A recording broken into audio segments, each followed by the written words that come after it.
Hello guys, David Vose here. Well, it's a sunny day here.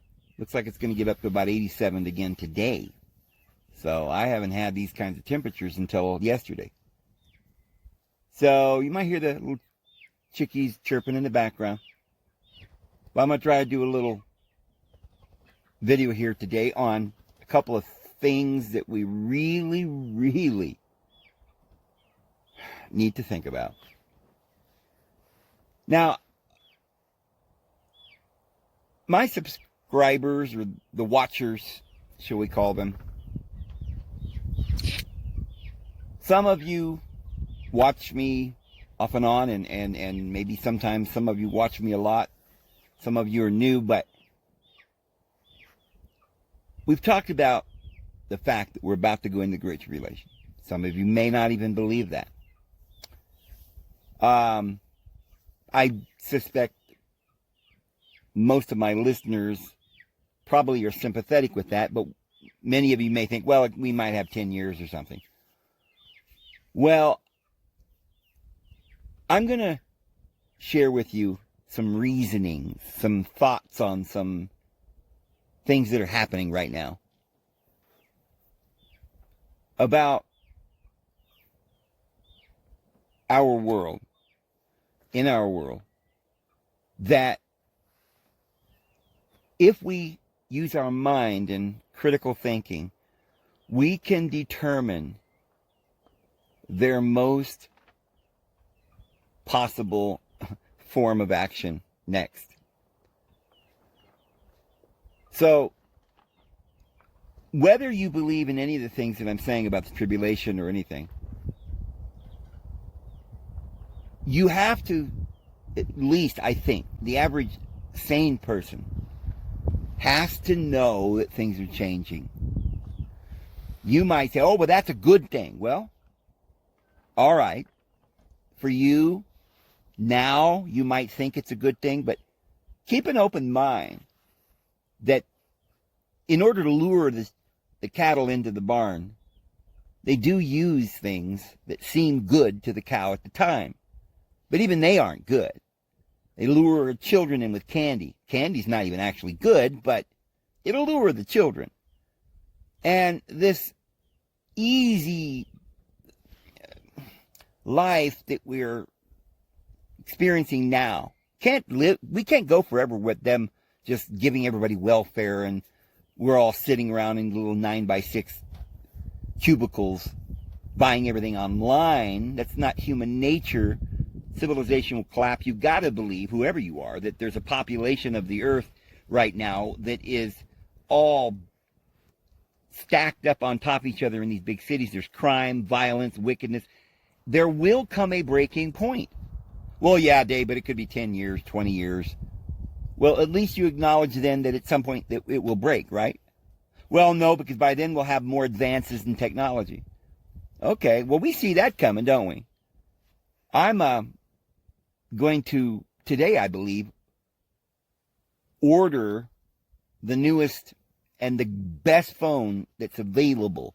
I took a little while to figure that out. A lot of people were saying it was the iPhone, the iPhone Pro Max 14 or something.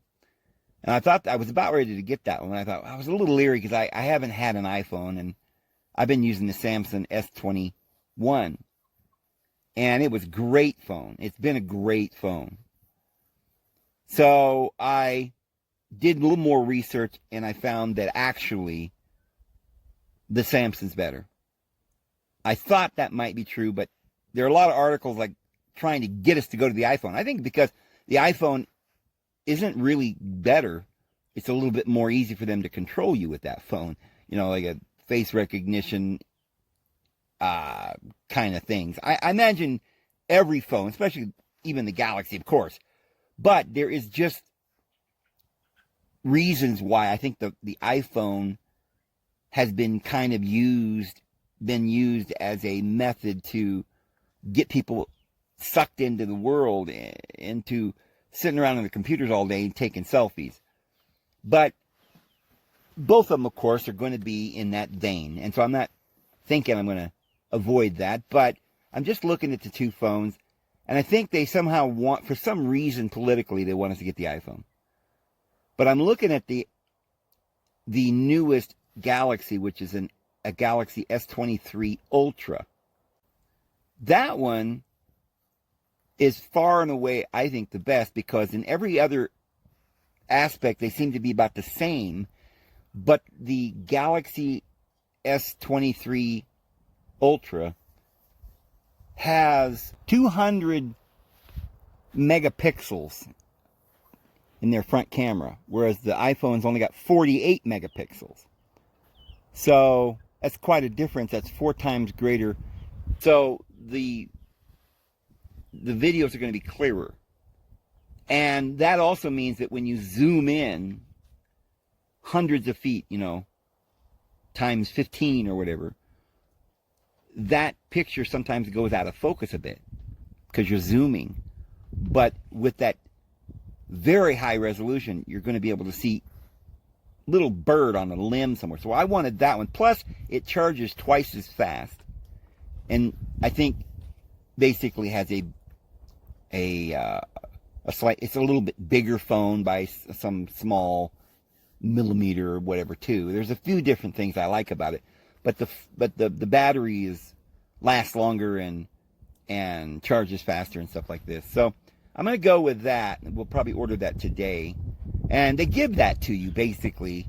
So we know they want you on these phones. They're giving it to you with just signing up for a contract for 3 years. Well, in order to do AT&T, you basically got to be signed up for the contract, because you got to keep getting the new stuff and the new technologies, and they keep luring you on.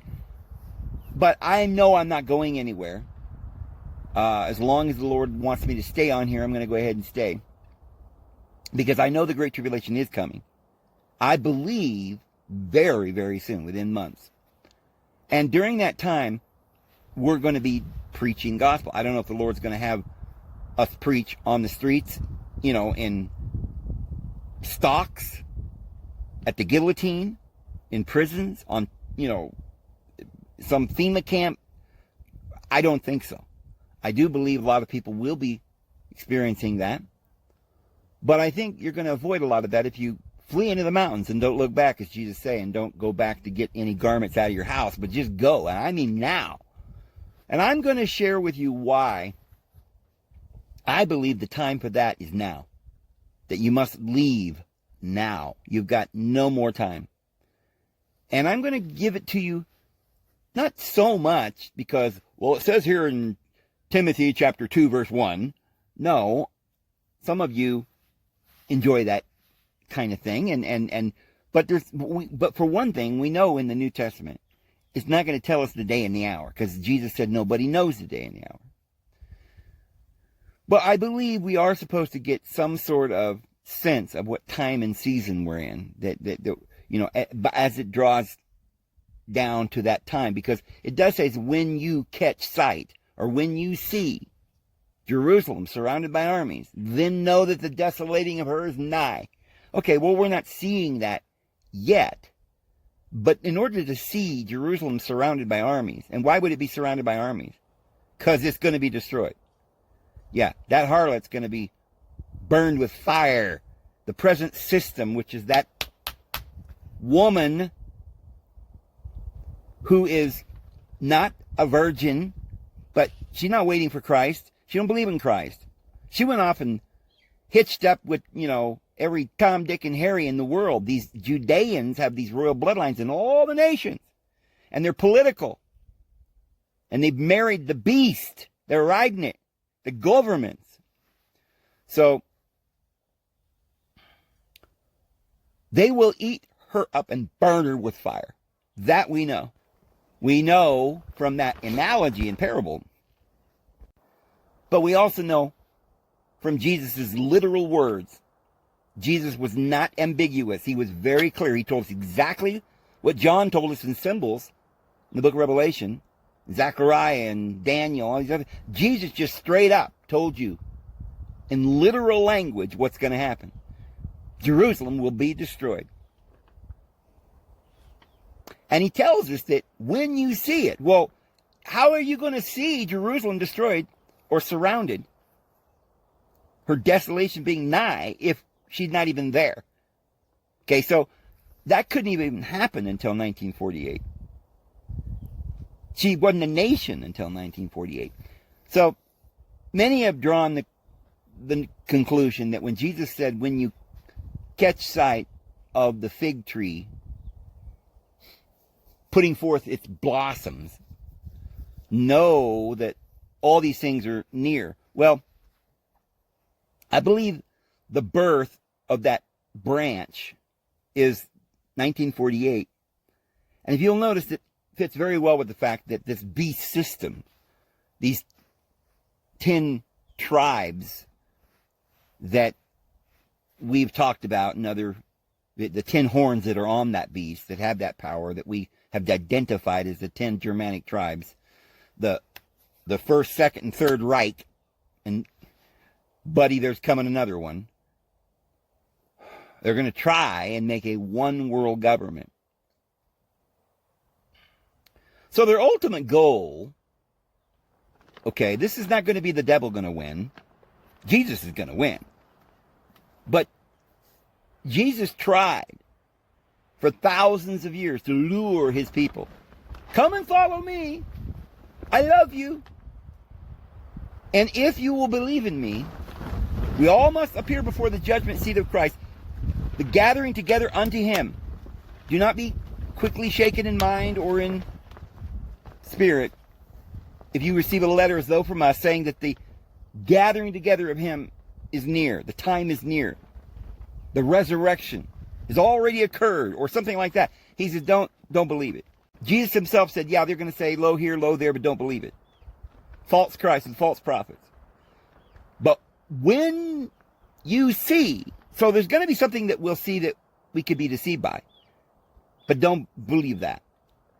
When Jesus comes, it'll be after something. He's coming after the apostasy.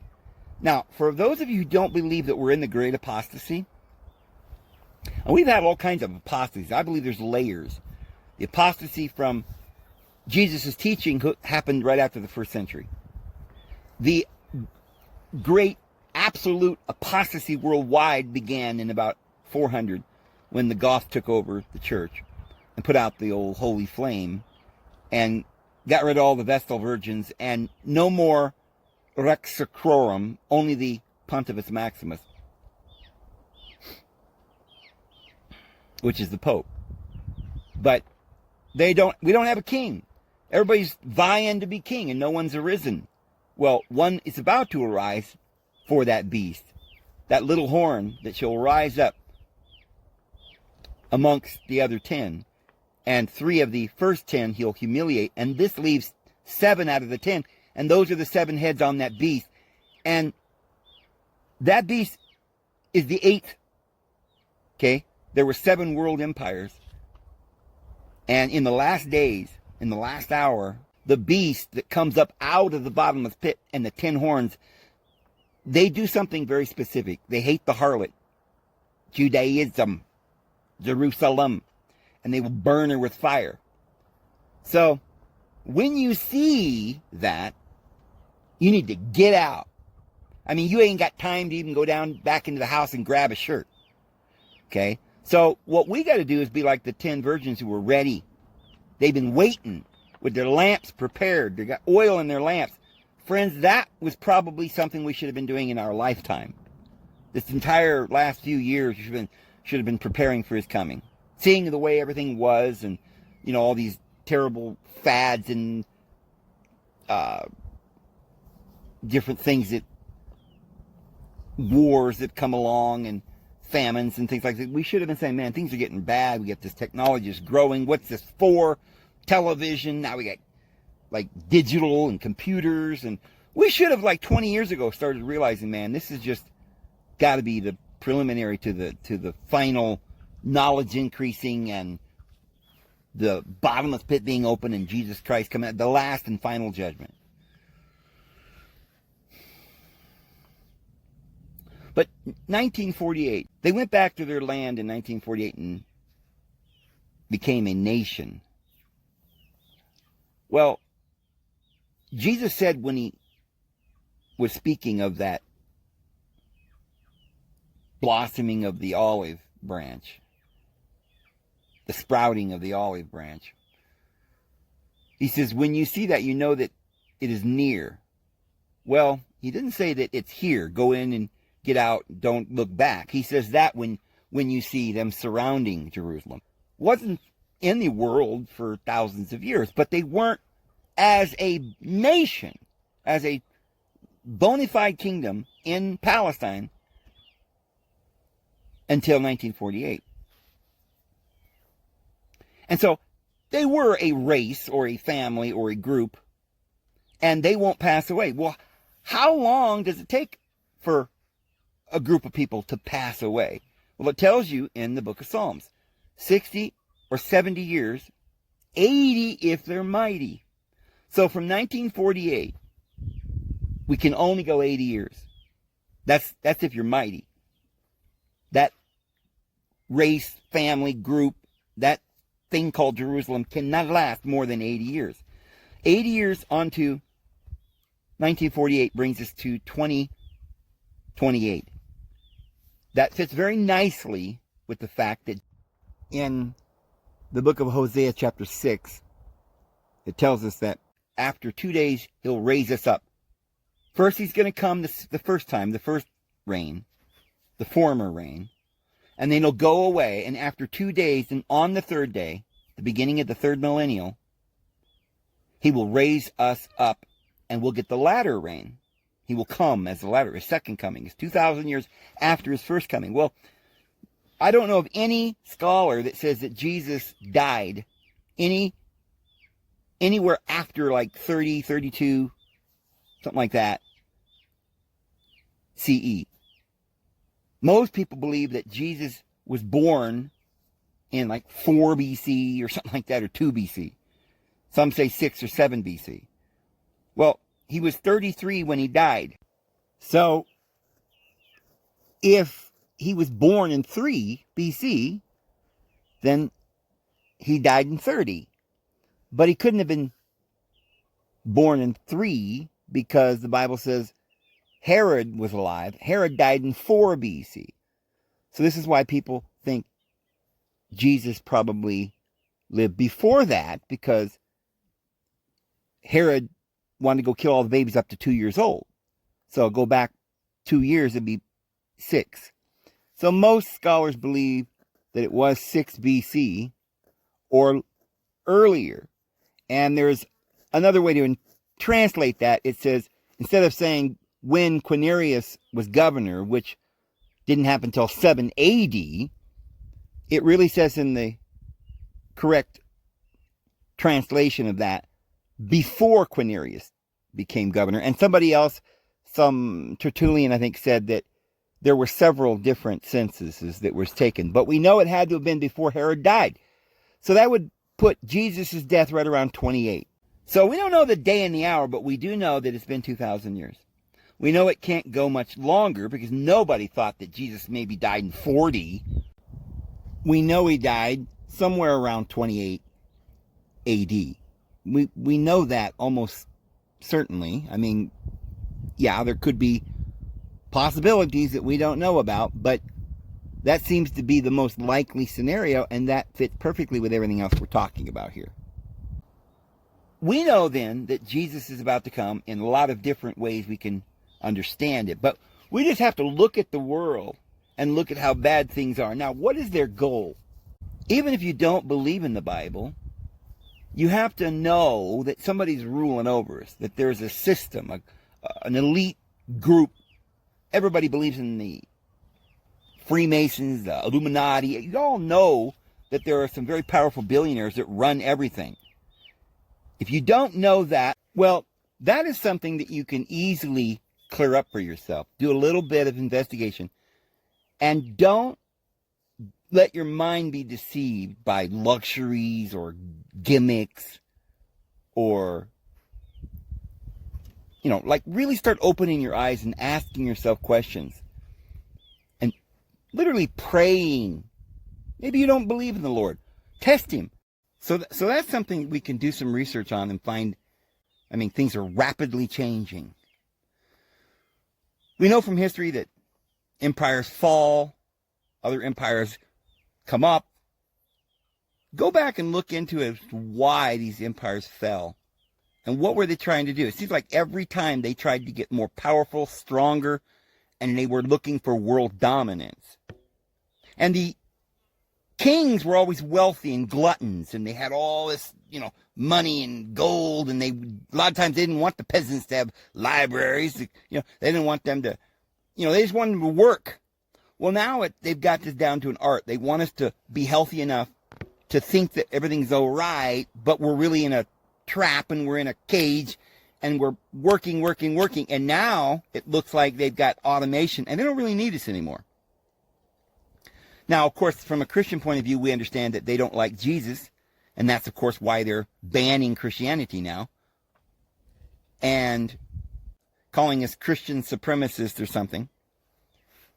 But it's very easy to come to the conclusion, as I have, and I hope some of you already have too, that we're coming into these last days, and now with this phone technology and face recognition and computer chips, AI, CERN, space travel as they claim, everything is ripe. Jerusalem came up to fulfill Scripture. We as Christians believe and trust that what Jesus said is true. So now, if you get yourself to this point and you say, yes, I do think that Jesus is coming back very soon. I don't know if it's going to be 4 years like you say, Dave, but it might be 5 or 10 or 6 or whatever. But yeah, I can see that. It can't go much further. I mean, we got people taking our little children out of the classrooms and we can't say. How much worse has it got to be? We got our children running around trying to look like zombies and vampires. I mean, the way things are moving so rapidly, and the industry of pornography and then mixing it with violence and all of this riots in the streets, and we now know, or they now know, that they can pull off any kind of false little wavy thing on a pole anytime they want, and we'll believe it. But I do believe that there is a limit. For instance, you can walk up to some guy and push him around. Now, that person probably doesn't want to fight. He doesn't want any trouble. And so you push him and you say, get the heck out of my way. Now, that guy could fight you over that, but, he probably didn't want to argue and doesn't want to maybe have the cops come and, and he's not some immature little child. He says, well, I'm going to let this go. I'm going to have a good day. Me and my wife were walking through town. This guy bumped into me, whatever. Let it go. But now the guy doesn't let it go. The other guy doesn't let it go. He pushes you again. You might even let that go. Then he goes over to your wife, starts pushing your wife or your children. You can't let that go. There is a limit. There is a point where you'll say no. You say, now what if he pulls a gun out? What if he has some kind of weapon, a knife? Now you got your family there. Do you try to wrestle the knife out of his hand, just because he pushed your kids? No, you probably say, look, kids, get going. We're going to get out of this situation. You probably still don't want to fight this guy. Even though there's a certain limit that's already been crossed. But you still are going to say, look, I'm going to preserve my family's life. We're going to get out of here.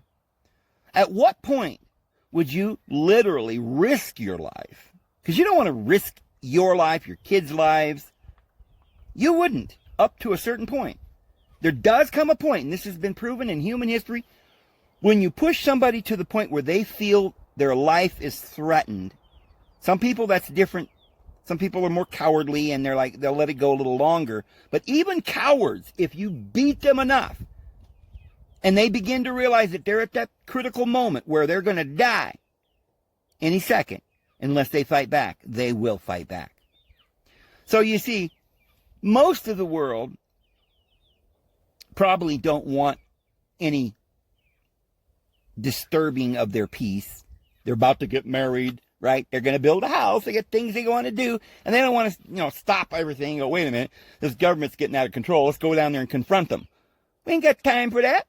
So we let it go. Well, now they're telling us we have to have face recognition. Now we gotta be watching what we say, or they'll take us off of social media. They'll make us look bad. They'll take away our credit score or something. We don't like any of that. We're mad. We almost would protest. But still, it hasn't risen to a level where it's risking our very lives. Yeah, logically, we know that this is going to get worse. But most people won't. They'll just say, whatever. I'm a coward. We're all cowards.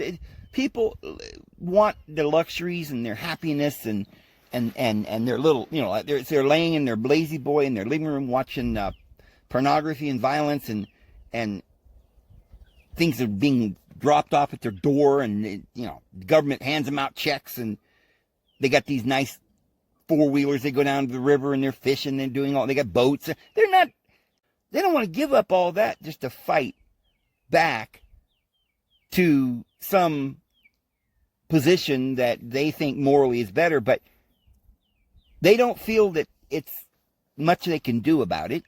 They feel kind of restricted, and if they try to do anything, they'll lose their job or something. So they won't do anything, but they will at a certain point. Now, if the police come to your door, bust it down, most people will hide in the corner and not fight back because they know it's futile to resist. These guys got guns and they're going to take you to jail. So at that point, people won't resist when they're hogtied, right? And they're strapped down to a gurney, and the doctor's got the needle. Well, ain't nothing you can do at that point. But most people, when they've been manhandled and pushed around and thrown on a gurney, as they're trying to strap that last buckle strap down, and you realize that once you get secured, they're going to put that needle in you, and then you're going to go, bye-bye. Well, you will fight and kick bloody murder. You don't got much of a chance of winning. There's 5 people there, and you got to overpower 5 of these big dudes. But you will try it, and with that fear inside of you and that determination and zeal, you might take out 4 of them. But none of this, courage is going to come to you until you're at the last point. You got nothing else to lose, and they know that.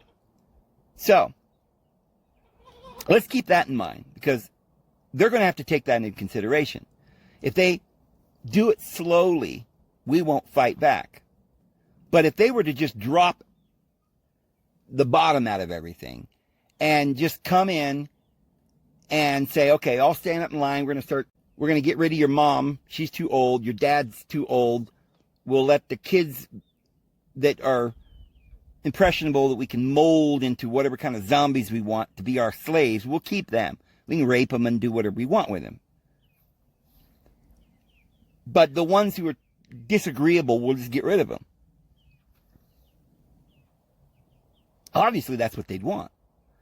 But if they started coming in and just doing that, that would be kind of like that little line that now you're there with your family, and the criminal's not just asking for your wallet, but he's got a knife and he's going after your wife, or he's coming after you or your kids. Now you're going to have to fight back. They don't want to get it to that point. What they want to do is lure you into an alley. Because out there in the street, you might scream. Right? They're not going to push it there. They're going to lure you into the alley first, where you're defenseless. Because what do they want? They want your wallet, or they want to rape you, or whatever they want to do with you. So they're going to do it in public because they probably won't get away with it. So I don't think that the government, if that's really their goal, is to completely take us over. Taking us over means that's the end of us, because they don't need us anymore. We were only their slaves all this time anyway.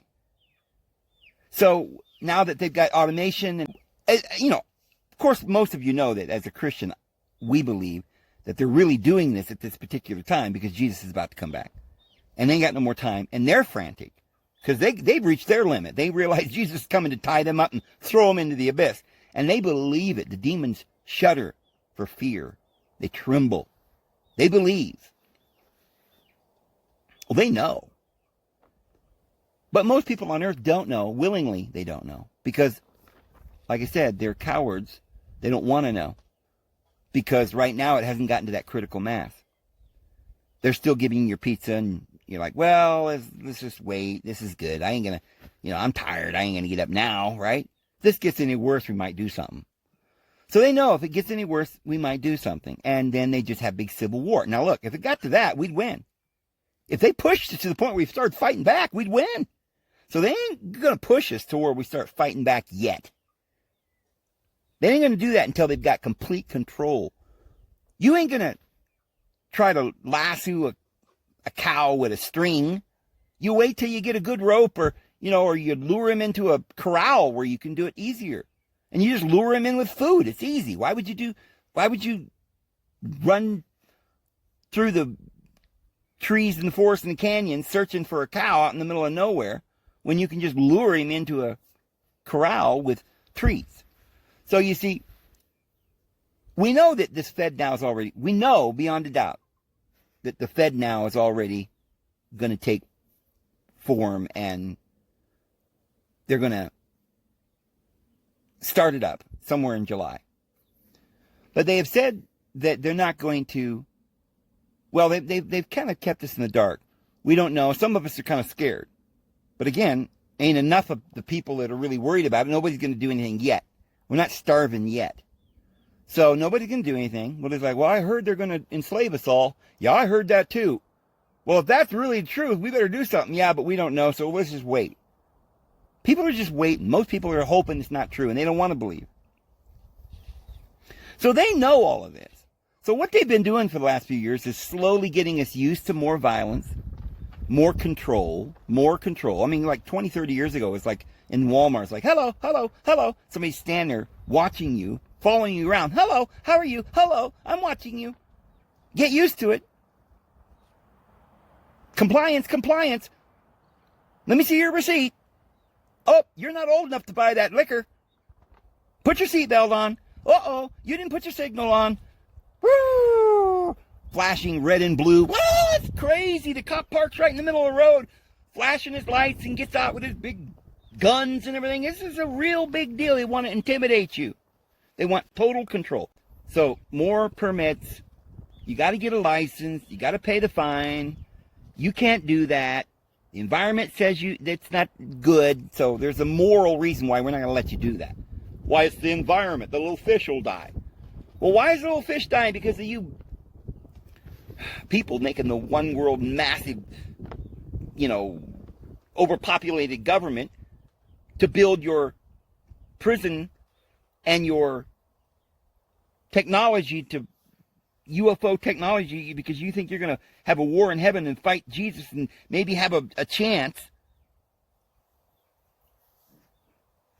Maybe to get away, you're working for something, right? Or maybe you're just like I've said before, they do know that they're not going to win, but even if they don't win, even if there's a little chance of them ever winning, which you and I know there's no chance, just like the people in the world that try to believe that maybe everything's going to be all right. Well, they're probably trying to believe that maybe they can do something, right? They probably told their families, yeah, we got our top guy, Elon Musk, working on it. He's got some rocket that'll send out nuclear weapons and blow the craft of Jesus up when he gets in the atmosphere or whatever, when he's coming back, or, I don't know. But for sure, even if they don't think they can win, we know that they would want to have a party. Because remember, they're going to be in the outer darkness. They're not going to get to come into the light. They're not going to come into the city. They're not going to enjoy the sunshine and the fruits and sexual relations and families and communion. They're not going to come into the city to paradise, to peace. But they're going to be wandering stars to whom is reserved the blackness of the darkness forever. They're going to be in the outer darkness. They're not going to have a body. They're not going to come into the temple. There's 12 gates. That means you enter through birth in one of the months. Because there's only 12 months. You go in, go out no more. They're not going to come in at all. They're going to be outside the walls, outside the city, outside paradise. In the outer darkness. So if they know that, that's what happened when Jesus was walking by, and that one man that was chained to a post had a legion of demons. That man represented us, and we're possessed of these demons, and we're bound by the law. And Jesus freed that man of the demons by freeing him of the law. See, because you don't have to be bound to a post anymore if you don't have demons in you. It's the demons, it's the sin, it's the lustful nature that really is keeping us in this bondage. Jesus fixed that. But these demons, they were the cause of the bondage. They want to be inside the guy and have a party, and they got lust and anger and fighting. And if that guy could get away, he'd probably rape a bunch of women and then kill them all. Because these demons are driving him to it. They want this big party because they're not going to get to enjoy anything fleshly. They're going to be outside of that. They're going to just be in darkness.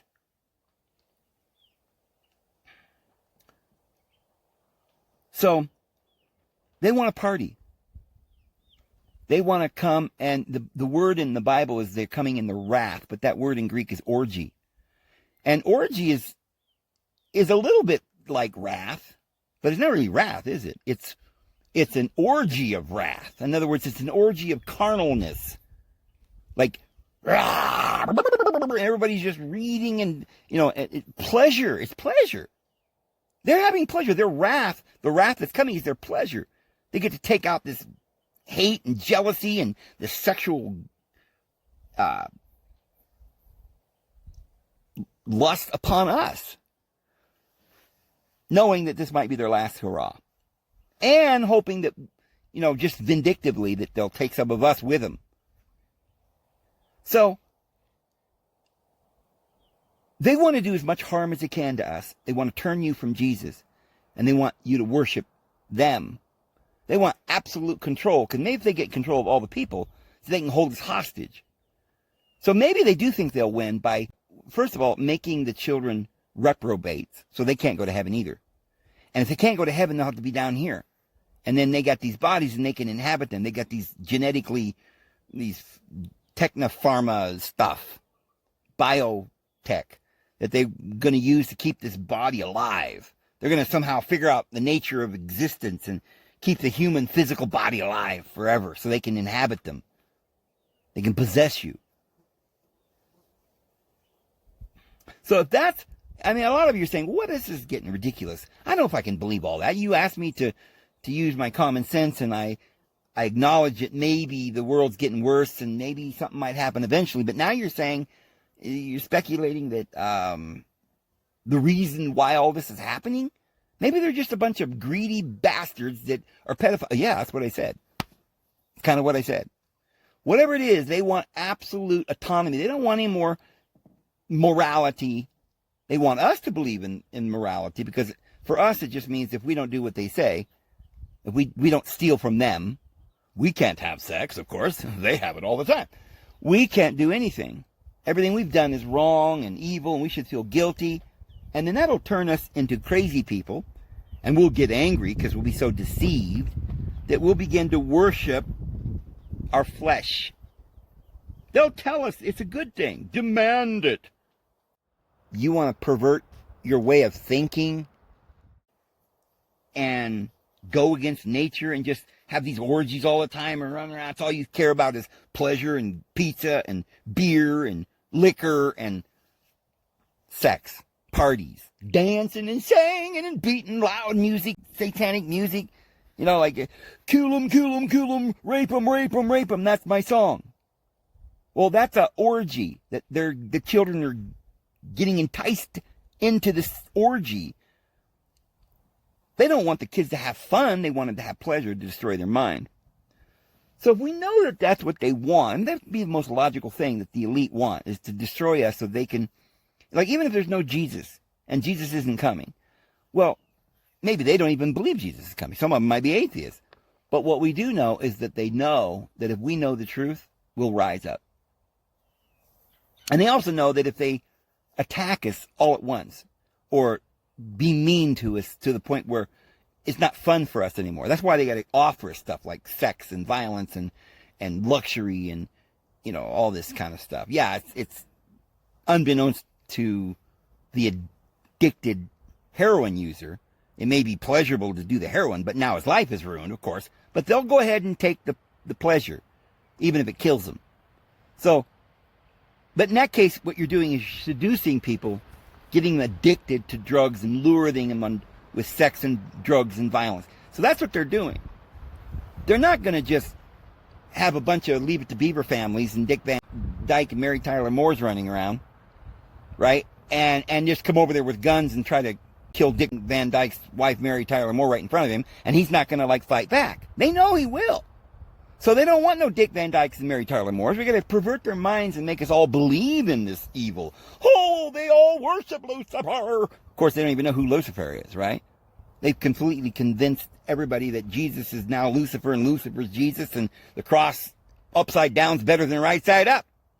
And we're going to have the dark secrets, and oh, it's all one big occult, and Jesus was in the occult too. No, he wasn't. What Jesus was teaching people was to be told on the housetops. It wasn't something he wanted to keep secret. The only reason Jesus didn't tell people some of these things is because many of them were, like he said, pigs that would rend that pearl. You gave them a pearl. They just rend it from you and bury it in the sand. They didn't care anything for it. So Jesus said, when you preach the gospel, you need to have the message of love and tell people the good news. If they respond to it, you can tell them deeper stuff. Right? But if they're not willing to respond to this concept of love, if their conscience doesn't bother them that what they're doing is wrong, when you give them counsel and tell them, look, there's good news. If you just repent, the Lord loves you. He'll forgive you. If you make them that offer and they refuse it, there's nothing you can do. So, one thing we do know, the world's in the situation that we're in right now. Everything's going on right now is actually happening. We know that. So right now, we know that the next phone that I'm about to get has so much capabilities. I mean, we can take pictures of a gnat's butt on a tree a mile away. We can record anything we're doing and let everybody around the world know. But guess what? They can record us too. And everything we're doing, they know. They watch us. Everything we buy, they know. And they have other stuff that they could use against us. You know, if we say something they don't like, they can punish us. They can stop us from eating. The Bible says you will not buy or sell unless you get the mark of the beast.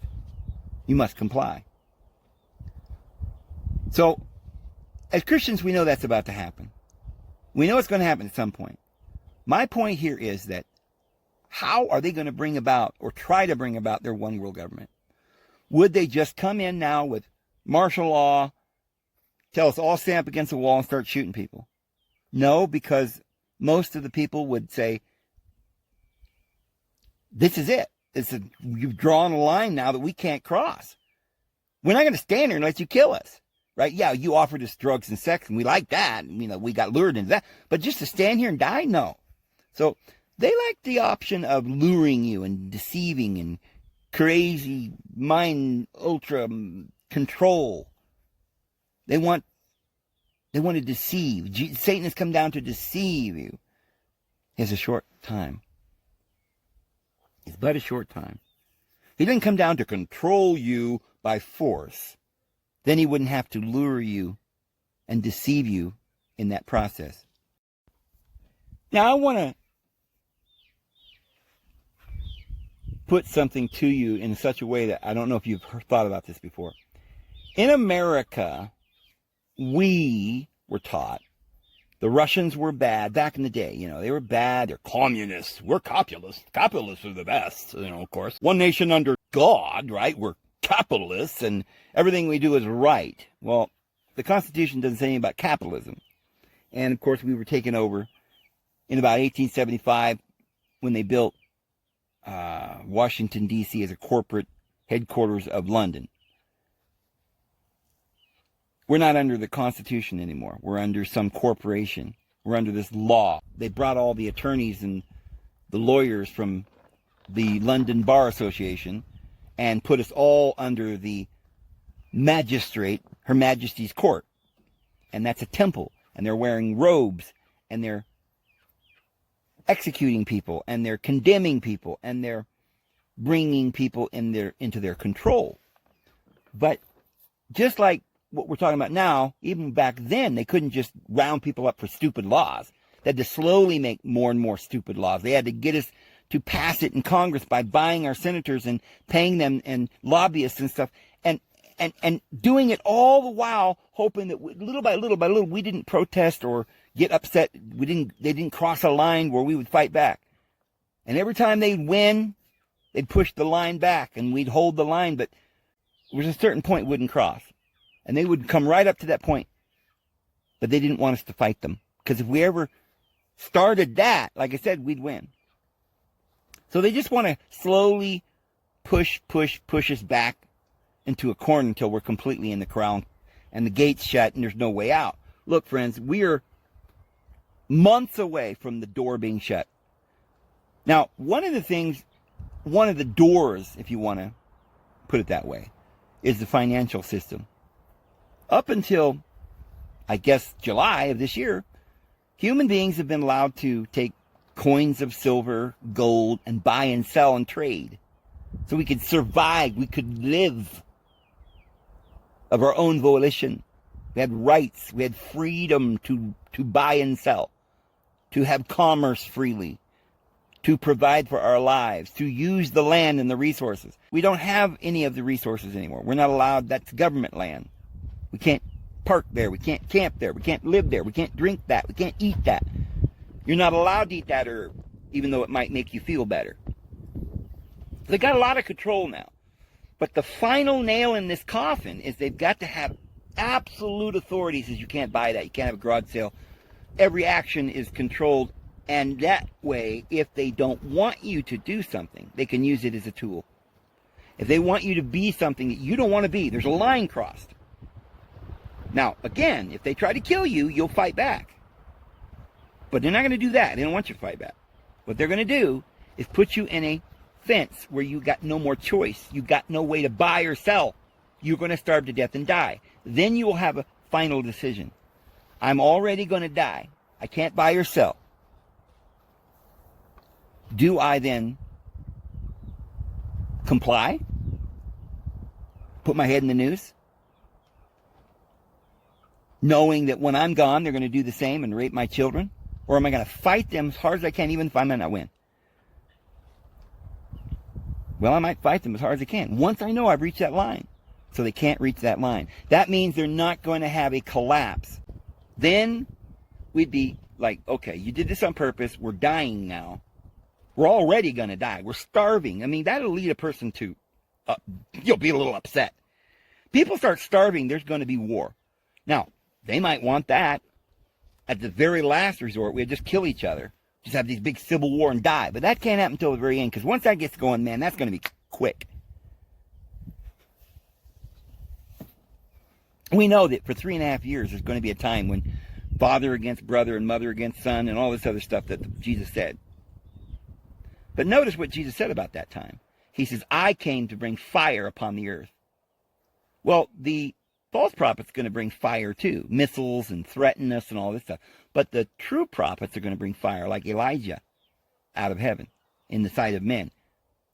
Now, there will be those who will believe Elias and Moses, the two witnesses, and Elijah, like he did before, BC, will defeat Baal and win over the onlookers. He'll say, how long will you limp upon two opinions? Serve the Lord, if he be the Lord, or else serve Baal. So there's going to be a showdown. That's going to happen, it tells us, during the 3.5 years. Once that happens, it's going to be a famine in the land for 3.5 years like it was with Elijah. And everybody's going to be starving, and all the prophets of the Lord were going to have been killed, and only 7,000 left, or that elect number, because many of them have bent the knee to Baal. But the Lord said, I have 7,000 that have not bent the knee to Baal. There's going to be a remnant that's not going to have fallen. And they're going to finally enlighten. They're going to go to the Mount Horeb, and they're going to get this enlightenment, find the still small voice within, the true deity, the kingdom within that Jesus talked about. And they're going to know love, and they're going to give food to the hungry and clothe those who have no clothes and preach the gospel. And they're going to give a little cup of water to one of these little ones, and they're not going to lose their reward.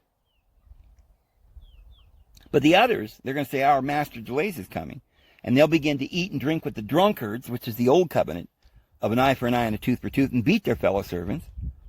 That old covenant, the covenant of bondage, of hate, of war, of beating themselves. They've gone back to that. They bowed the knee to the beast system. They made a covenant with a harlot and a beast. So, after having said all that, and we're almost an hour now, my point in conclusion is, I don't think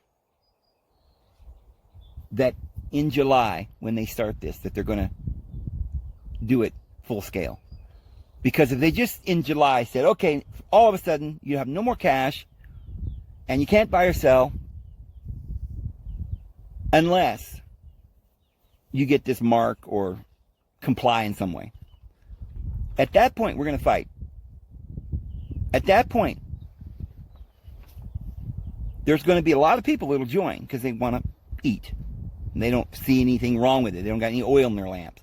But there's going to be a group of individuals that know that that's not right. And they will leave society, go into the wilderness, and try to survive in the woods. Problem is, they're not going to let them buy and sell. If they haven't prepared, they'll run out of food. They might even make laws that say you can't park there, camp there, do this, do that. If you're hungry and you don't have any food, they'll take your kids away. There's going to be a lot of things. They're going to have rangers in the forest. So how are they going to get everybody into this one world deity? Well, the only way it's ever going to happen is they're going to have to put certain individuals to death who don't comply. But if you straight up start executing the ones who don't believe in it, when it's very obvious that the ones who don't believe in it are martyrs for the cause, for your freedom, everybody's going to be sympathetic with them. People are going to see what they're doing. So the only way they can do it so that we don't see what they're doing, and we don't mind when they execute these other people, is if they've converted the whole world to this orgy. And the world's like, oh, you people believe in Jesus, go away. You're just evil. You're making it hard on everybody. I wish you'd just go away. There's no deity. They've got to convince the world and deceive enough people that when they execute the good people, it'll be like, oh yeah, they deserved it because they're rebellious, right? I mean, they won't put a mask on, and they're jeopardizing all of our health. So we got to get rid of them. So that means they're going to have to cause some sort of a psyop so big that people believe it. Could be an alien invasion. I mean, I don't think they're going to start with just, we don't have any money and you can't buy or sell. Because that would be like going from freedom to everybody's locked up. But at this point, a lot of people would say those are fighting words. And they know we'd win at that point. So they need to play a little game here where they say, look, you can join this new system. I know you don't trust it yet. Got to get used to it. I know you're scared. You've heard all the conspiracy theories that what it's going to lead to, the one world government. Well, of course it is. But it's not evil. And of course, it doesn't matter because Jesus and the devil is the same anyway. Right? We know the mysteries better than you. We've got the truth. We are the mysteries. We are the rulers, right? Do you know that the Titanic sunk? And it was said that it was unsinkable. Now, I want to ask you a question. Would you name a boat that you told everybody in the world was unsinkable? Of course, it isn't unsinkable because it did sink. But it's supposed to be unsinkable. And it's got this reputation. We've made this big boat. We're so great. And we're going to call it the Titanic. Now, wait a minute. What does that word mean, Titanic? That comes from the word Titans. And the Titans sunk in the abyss. That's right. So it's a bit of an irony that they went around telling everybody that you can't sink this ship. But they did it on purpose because there were, J.P. Morgan people was on that. J.P. Morgan sunk the ship because his rival was on this ship. And there's a lot we could go in. I'm just briefly talking about this because I want you to think about why would they name it the Titans who fell into the abyss? unless they knew that's what they were going to do with it. Isn't that weird? They had that all planned. This thing we've heard for years, the Titanic sunk and it was unsinkable and everybody thought this, everybody thought that. And none of that was true. They told us those things. We didn't think them because of some spontaneous brain function. They put it in the paper and said it's unsinkable. They're also the same people that named it the Titans, who will be sunk into the abyss. So that was their way of saying we have put our enemies in the abyss like Jesus put them in the abyss. So they know the ancient mysteries, but they're twisting them and turning them upside down, and you don't know why they name things the way they do and what their goal is, but I guarantee their goal is to defeat Christians and Jesus Christ. So they're going to have to get everybody against Christians. So they're going to have to make it look like every time there's a disaster, the Christians caused it. Maybe they'll have a one world government which will be not mandatory for a few months, but, everybody can do it if you want to.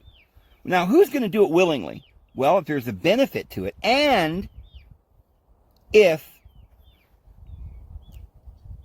you see chaos in the world just enough to where you can't find any food and you can't eat unless you go to them and they'll give you a little coupon and then you can eat.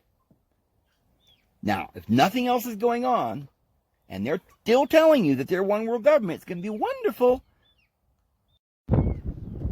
And so they're going to have to put the blame for the disaster, the collapse and the disharmony on something other than them so that they're the saviors. So they cause a pandemic, which they caused, but they convince enough people that the reason for it is because us peasants are pooping on the ground and we're destroying the earth and global warming and it's our fault and there are the saviors. So then we go to them and we willingly get their fix. Now, there's going to be a few that are not going to believe them, but they're going to funnel us in such a way so it's little by little, it's harder and more difficult until finally only the ones that are protesting are the true hardcore Christians who are waiting for Jesus to arrive. The rest of the world has just consigned themselves that the world is falling apart and we're all going to die, and unless we just do what the government says, and hey, let's just go along with it. Maybe they, at least they're going to feed us, right? We've got to have control because there's all these rioters out there. Of course, they'll hire the rioters. Oh, we've got to have this new money system of control because the old system didn't work. Look, it collapsed because of criminals and criminal enterprise. Well, now we can't have criminal enterprise. We'll have law and order. Yeah, but when you get that law and order that they're giving you, they're also going to have you take away your freedom in Christ. So what I'm telling you is I believe that when this thing happens in July, this Fed now, it will be at first voluntary. They'll make it so wonderful, the system, things you can buy with that voluntary system that you want and need. And at first, you'll still be allowed to buy your basic needs. You won't have luxuries, but you can get beans and rice and eggs and stuff like this with your own. They'll make these reverse ATMs. They'll be able to go and get cash out of there and use your cash in certain places by putting the cash in a machine that records it digitally. So the whole system will be digital, but we'll have this appearance of money, and that'll sort of appease those who don't want to go cashless. So they'll have some cash temporarily. But it'll be so much more convenient to use your card or their face recognition or whatever like this that almost everybody will go to it until they get down to this small group of people. Oh, and by the way, now is we're going to start intimidating you to do it. Like, oh, well, you said something you shouldn't say. It's a bad thing to say because it's like yelling fire in a crowded room when there is no fire. When you say, oh, there's a conspiracy, these evil, wicked people are trying to control us, well, now you're causing panic among the people. You're scaring them. You're lying to them. We're not going to hurt nobody. See, your conspiracies are harming the people because we need unity now. Because look at the world's falling apart because you stupid peasants and all your freedom that you guys used to have. That'll work on only a few. But if there's only a few that don't believe it and they're executed, the rest of the world will cheer. And it says they'll send gifts to one another when the two witnesses are executed. They'll send gifts. But in 3 days, their bodies shall rise upon the street, and their enemies beheld them. Now that's a parable. The two witnesses were originally two different people, Moses and Elijah. But is a symbol of something that's going to be happening. The anointed, and the two olive branches is the anointing oil. So there will be prophets in the earth, symbolized by these two individuals and the things that they did in the Old Testament. There'll be a type of what's about to happen. The 144,000 are not going to die and lay on the streets for 3 days. That is a symbol that their preaching work and their activity of preaching during the 3.5 years to defeat Baalism, they'll symbolically murder them, or their preaching activity, stop the preaching activity. And then they'll give gifts to one another. But that's at the end of the tribulation. And then they'll rise up on their feet. Why? Because Jesus is going to raise them up. And we're going to meet him in the air, and we're going to reign over the earth for 1,000 years. And that's when the nations and tribes of peoples will be roaring like a waves of confusion and fear, their hearts failing them for fear, for what's about to come upon the earth, and saying to the rocks and the mountains, fall on us and hide us from the one who's coming, because we can't withstand the brightness. And they'll go into the holes in the caves of the rocks. That is during Jesus' coming, when he brings judgment upon this world. At that point, they're done. All the masses and millions have already been put to death by them.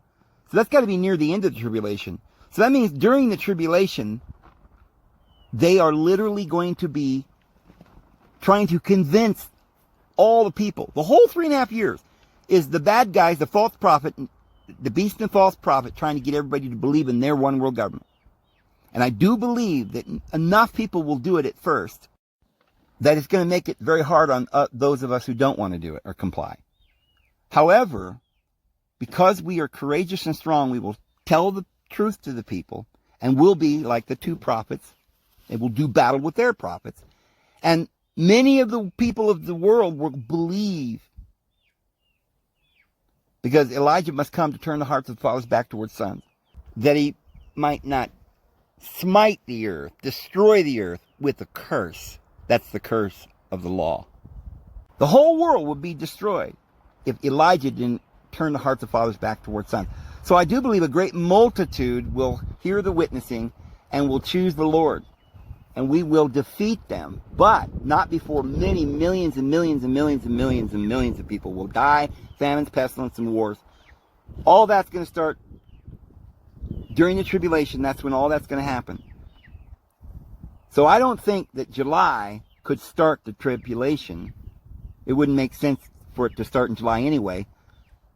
But I think it'll be a voluntary system beginning in July. And perhaps by the end of the year, or at least by the time that the election comes, it will become mandatory. Anyway, I'm going to go ahead and go, guys. I hope you have a wonderful evening. And may the Lord bless you. We'll see you tomorrow.